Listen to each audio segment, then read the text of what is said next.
All right, guys, let's take a look at the Nodus Sector Field watch. This was sent in by my buddy Scott. Big thanks to Scott for doing so. This was actually a brand new watch. He just picked this up from Nodus, and I was able to peel a couple stickers off.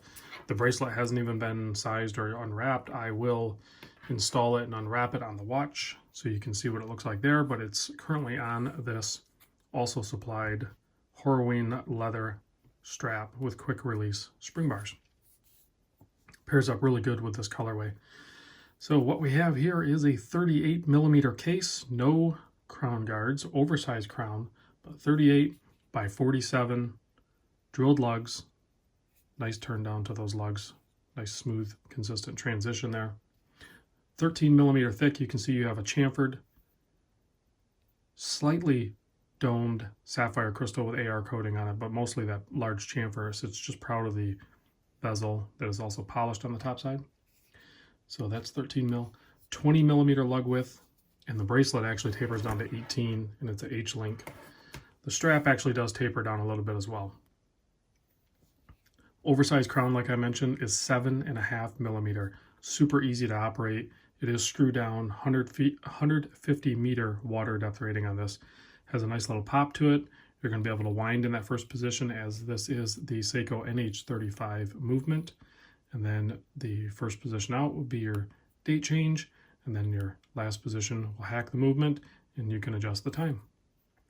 Also on that date window there in between the 4 and 5 o'clock, you notice that they canted or positioned the printed date so that it's in line with, you know, the plane of viewing, like all the other numbers. Instead of it being, you know, tilted out of place or anything like that, it's done correctly. Actually, if you look at it a little bit closer, you can see it's a circle cutout that is also chamfered and just really blends in with the whole aesthetic of the watch.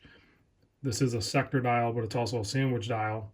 You have a 24-hour ring on the center section, and then you have those really well done, almost look like applied, but I'm assuming they're pressed Arabics on there. And then another ring on the outside there with your minute or seconds hash marks. So really good finish on this. It's almost like it's not a brushed finish. It's almost like a powder finish or blasted finish with a polished relief. So a little bit of a departure from a lot of watches you see where it's all brushed. So this is very smooth looking. There's a look at the case back. There is a dive version of this watch as well. Both of them, the field and the dive one, have a price of $425. I can't complain about that price at all. Quite frankly, they could probably be charging more. Especially the bracelet is a very well done bracelet, and I know sometimes that's dismissed, but it's definitely not lost on me. A really well done H-link bracelet that tapers with screw links, and a really well done fold over milled clasp with 3 micro adjust is something that just kind of completes the package for sure. Quite frankly, this is actually a better, in my opinion, for actual usage, a better bracelet and clasp than what you would see on the Zen 104. Just saying. I'm just calling it out. A lot of us have been asking Zen, I don't want to get off topic too much, but to improve their bracelet, maybe they could take a note out of Nodus's book here. Also comes with this card here. They do regulate the movement, or at least test it, to 4 positions. I did not confirm this on my time graph, or maybe I will take a look at that in a little bit. But let's pop this guy on wrist, and then we'll do a lume shot, and then I'll also show it on the bracelet. So real quick, get this guy on wrist. There you can see it on my 7¼ inch wrist.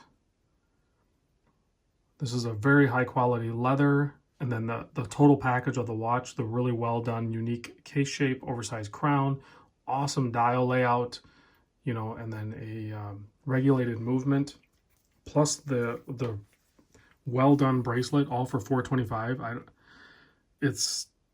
It's kind of one of those watches. So a lot of watches will check all the boxes, right? Let me see if I can verbalize this for you.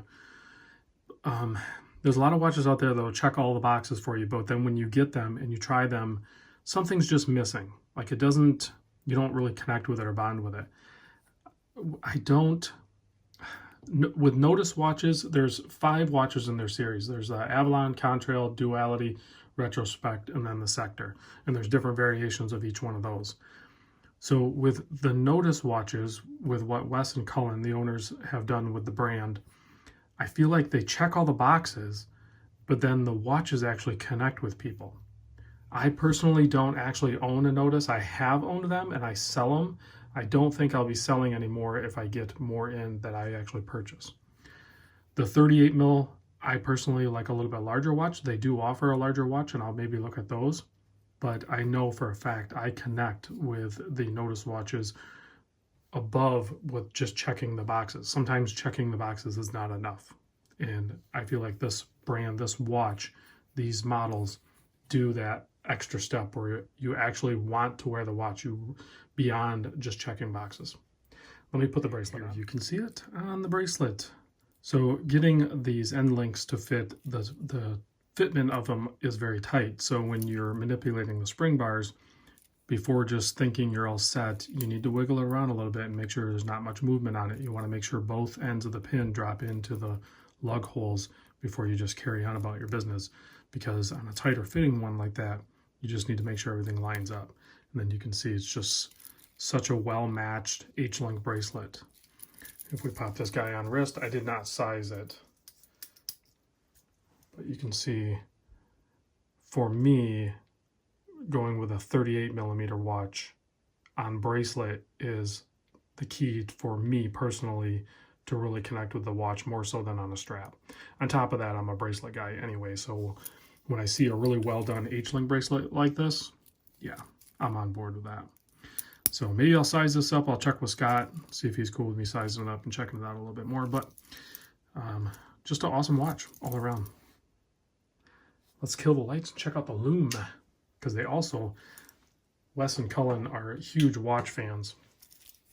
So when they build these, they take, you know, their wants in a watch into play, and that's where you'll see a really well done BGW9 Lume on a field watch, you know, to give everybody the total package. And I think that's what you have here. Thanks for watching, guys. I'll see you on the next vid.